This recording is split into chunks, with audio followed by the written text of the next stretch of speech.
At 4:59, the Strait of Hormuz is still gray with morning haze. The deck of the USS Harry S. Truman glows faintly under red lights. Heat ripples off exhaust vents. Air is heavy, no wind. Radar operators in the Combat Information Center track 20 slow-moving dots to the north at 12 nautical miles.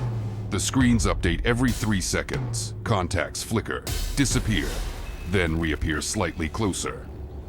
One technician adjusts gain on the SPY-1D radar array. The delay between sweeps is minor, 90 seconds, but no one notices. The duty officer marks the targets as probable fishing traffic. Outside, the sound of turbines mixes with gulls cutting the air. The sea looks calm, nothing feels calm. At 5:02, the first wake appears, thin, white, slicing across glassy water. Then another, wider, crossing at 40 knots. From the carrier's bridge, the pattern looks disorganized, too many wakes converging from different bearings. The tactical action officer leans over the plotting board. He calls for visual confirmation. 2 lookout crews on the port catwalk raise binoculars. They count 8 small hulls weaving erratically. Bearings 015, 028, 041. Range decreasing. One lookout reports flashes near the horizon, but heat haze distorts shape. The carrier's data feed lags behind the visual picture. The anomaly between radar and optical is small, just enough to build the wrong confidence. At 5:05, the destroyer USS Gravely, 4,000 yards off Truman's starboard, picks up the same tracks. Her SPQ-9B radar paints returns that oscillate in intensity. Too bright, then gone. The combat systems officer calls out intermittent clutter from low altitude. She orders the radar techs to filter echoes below 5 degrees elevation. That filter removes the real threat. 4 aerial drones, each with 1-meter wingspan, ride above the formation, masking under the radar lobes. The Gravely's CIC interprets clean screens as confirmation of safety. No air contacts, surface threat only. They log it as harassment maneuver by small craft, routine in this strait. At 5:08, the carrier launches 2 MH-60R Seahawks. Rotor wash rolls over the deck like compressed thunder. Each aircraft climbs to 1,200 feet, airspeed 120 knots.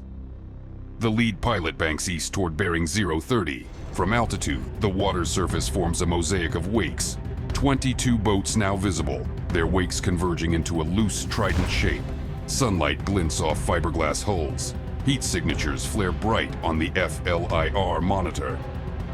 The crew chief calls out, possible rocket tubes on several decks. The pilot relays to the carrier, visual confirmation of swarm formation. The call triggers Condition 1 on all escorts. Alarms echo across decks. At 5:11, the lead Seahawk hovers over the northern cluster at 900 feet. The gunner sights through the M240B. He sees exhaust flames, but the engines burn hotter than expected. He assumes fresh engines. Wrong. Each flame masks a cylindrical launch pod. As the helicopter holds position, small black dots detach from the wakes. 15 micro-drones, no bigger than gulls, skimming at 2 meters altitude. They fly directly into the rotor wash, dispersing. The gunner fires 3 short bursts. Tracers spark off the surface. The drones vanish into sea clutter. The pilot assumes kills. He reports 15 probable neutralized. The statement will be proven false 7 minutes later. At 5:13, Gravely's combat system receives automatic range updates. 3 boats accelerate to 80 knots, bearing 046 closing fast.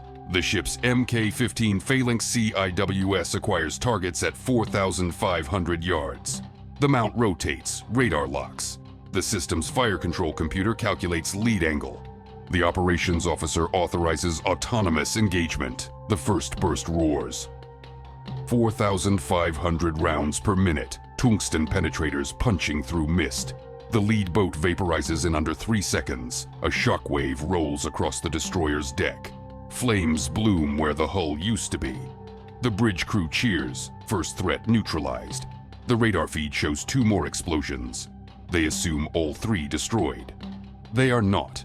At 5:14, secondary explosions light the horizon. The carrier's optical sensors capture orange fireballs rising 200 feet. To human eyes, it looks like victory. But inside the blast plumes, the real attack hides. The destroyed hulls were decoys, old fiberglass frames packed with diesel drums and detonators. The true assault boats had detached moments earlier, diving behind the fireballs, hulls coated with radar-absorbent paint. Their wakes blend with debris trails. Truman's CIC records static. The command team marks the sector neutralized. They shift attention to an emerging sonar ping aft of the destroyer. At 5:15, the Cyclone-class patrol ship USS Typhoon, operating 2 miles astern, detects low-frequency pings through her ANSQS-56 sonar. Depth estimate, 20 meters. Contact speed, 4 knots. The sonar tech classifies it as reverberation from the CIWS detonations. The commanding officer, 28 years old, accepts the analysis. She orders no countermeasure. The sonar trace continues for 20 seconds, fades, then reappears, directly under the carrier's projected track. The trace shows synchronized propulsion signatures, 6 engines operating in unison. The data feeds into the carrier's underwater picture, but merges with a trawler echo. Automation smooths over the anomaly. At 5:18, the second Seahawk spots movement west of the formation. 6 boats at 65 knots cross through a commercial shipping lane. The pilot lowers altitude to 500 feet, airspeed 110 knots. The gunner fires 100 rounds in 3 bursts. Tracers stitch across the bow of one craft. The hull splinters, throws smoke, but keeps moving. From altitude, wake lines multiply, confusing pattern recognition. The pilot radios back, multiple contacts overlapping. He cannot tell which are hit. On deck, the Truman's air boss orders 2 FA-18S to ready on Catapult 2. The flight deck fills with jet noise. At 5:20, the first Hornet launches. Acceleration slams the pilot into the seat. Afterburner ignites with a flash. The aircraft climbs to 3,000 feet, then rolls inverted for a steep dive. Radar locks 3 heat signatures at 9 nautical miles. The pilot arms 2 AGM-65 Mavericks, missile tone steady. He fires. 2 bright trails cut the sky. Both impact the water. Missed. The targets had changed heading just before detonation. Splashes tower above the waves, but the boats remain intact. The pilot pulls up, banking hard to port. He requests another firing solution. On the carrier, fire control hesitates. Data lag causes conflicting coordinates. At 5:23, below the surface, the 6 unknown contacts rise. Each is a cylindrical drone, 5 meters long, electric propulsion, carrying small explosive payloads. They have been running silent since 5 o'clock, guided by low-frequency pings from the surface swarm. As the surface fight consumes radar attention, the drones ascend. Depth, 10 meters, range to carrier, 1,200 yards and closing. The sonar tech on Typhoon sees the echoes intensify, reports again. The commanding officer hesitates. She orders active sonar ping. The transmission lights up the water like a flare. Every subsurface contact reacts, accelerating to 12 knots directly toward the carrier's hull. At 5:24, the carrier's anti-torpedo defense activates. 2 SLQ-25 towed decoys deploy, dragging behind at 30 knots. The decoys emit false acoustic signatures. The underwater drones follow the decoys briefly, then correct. Their onboard gyros recalibrate using magnetic reference to the carrier's keel. From above, no one sees this. The surface battle dominates all feeds. The destroyers fire 25mm chain guns at the remaining speedboats. Shells explode into plumes of water. The air vibrates from overlapping gunfire. The carrier's flight deck trembles. Operators in CIC shout over alarms. Nobody realizes the underwater contacts are minutes away. At 5:26, Gravely's aft phalanx gun jams. Barrel temperature exceeds threshold. Cooling cycle initiates automatically. The second mount rotates to cover but is obstructed by a Seahawk hovering too close. Command orders the helo to clear the arc. Radio lag causes 5 seconds of delay. In those 5 seconds, one remaining speedboat launches a salvo, 6 unguided rockets streaking toward the destroyer. 2 hit the water, 1 impacts midship, shredding railings. Smoke and debris scatter across deck. The destroyer's firefighting teams rush to stations. Systems remain online but damaged. The loss of 1 CIWS leaves a blind sector over the carrier's port quarter. At 5:27, the drones surface. 6 black holes break the water 800 yards from Truman's stern. Each running light is dead. From the bridge, they look like floating debris. The officer of the deck dismisses the sighting. 30 seconds later, the first drone accelerates to 20 knots. Its small propeller churns foam. The wake glitters in radar, but blends with gunfire spray.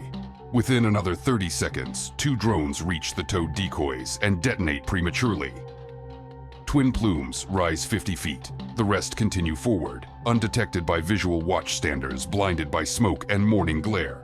At 5:28, the carrier's sonar array finally distinguishes separate returns. 6 contacts reduced to 4, then 2, then none. The screen blinks red for half a second, then clears. The underwater defense officer assumes decoys succeeded. He logs neutralized. In reality, 1 drone remains intact, closing at 20 knots, range 300 yards. Inside the CIC, overlapping alarms from radar and sonar merge into one tone. Data fusion software prioritizes air threats. The undersea track is overwritten. No one sees it again. The next minute belongs to physics. At 5:29, the surviving drone impacts the carrier's port quarter 20 feet below the waterline. The detonation rips a hole 6 meters wide. A plume of steam and debris erupts beside the hull. The shockwave throws sailors off their feet. Power flickers across sections of the hangar deck. Automatic bulkhead seals activate. Flooding begins in one auxiliary compartment. Pumps engage instantly. Damage control teams sprint through corridors, helmets banging against pipes. No fatalities, but systems degrade by 3%. The ship's forward motion continues, 30 knots steady. Smoke drifts aft, curling over the wake. At 5:31, air combat resumes. The Hornets dive again, targeting the remnants of the swarm. Mavericks strike 2 boats, exploding them into white foam. The remaining vessels scatter south, throttling to maximum speed. The carrier's close-in guns open up again, firing continuous bursts. Spent casings rain across deck plating. The noise is absolute. Metal against metal, air ripping apart. One Seahawk reports its M240 jammed from sand ingestion. The pilot banks off, fuel low. The last visual of the battle shows 4 boats burning, 6 running, the rest drifting. The sea is littered with debris. At 5:34, radar returns fade. The air quiets except for turbines and the hiss of cooling guns. Gravely transmits, all surface contacts retreating beyond 12 nautical miles.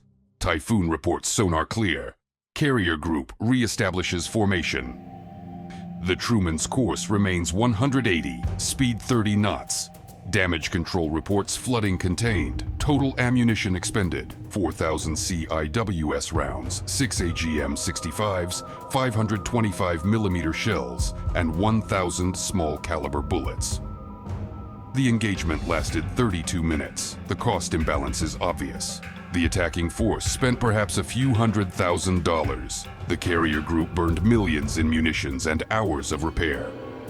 At 6 o'clock, the sea returns to silence. The sky brightens, sun rising over the Iranian coastline. Oil tankers resume transit at 10 knots. Fishermen wave from distance, unsure what happened. The Truman's deck crews sweep fragments into bins, cataloging fragments for intelligence. Engineers collect sonar data, replaying the noise of the underwater drones. The first pattern analysis shows perfect synchronization between surface, aerial, and subsurface elements. Each acted as one, using noise from the others to mask approach vectors. No human command could have coordinated so tightly. The data suggests automated control, possibly pre-programmed. At 6:45, the carrier strike group re-enters routine watch cycles. Galley opens for breakfast. Mechanics inspect CIWS barrels, paint blistered from heat. Hull divers prepare to assess damage near frame 170. The ship's course never changes. On the bridge, officers replay logs and note how every engagement began with correct identification and ended in partial blindness. The systems did what they were built to do. They just did it faster than people could understand. Above, the Seahawk pilots refuel and stare at calm water. Nothing on the surface hints at the noise still echoing below. By 7:30, analysts aboard Truman compile engagement data. Every radar, infrared, and sonar emission from both sides is captured and stored.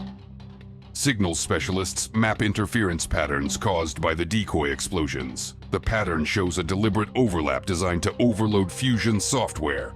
The report concludes, simultaneous multi-domain attack attempted, partial success achieved, vulnerabilities identified. No mention of near catastrophe.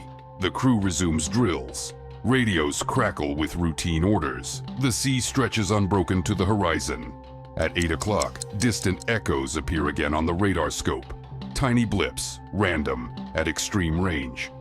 Operators glance, log, move on.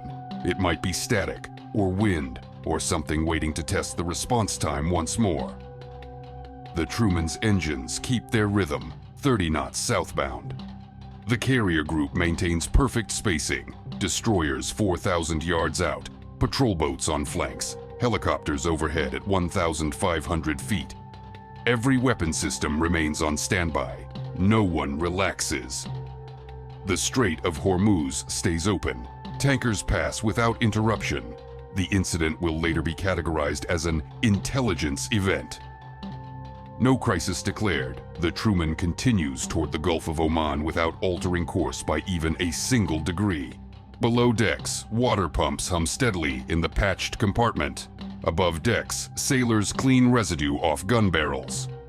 On every screen, the engagement replays in silent loops, 20 minutes of perfect order, ending in 1 second of blind physics. The ship sails on, engines steady, sensors alive, waiting for the next return.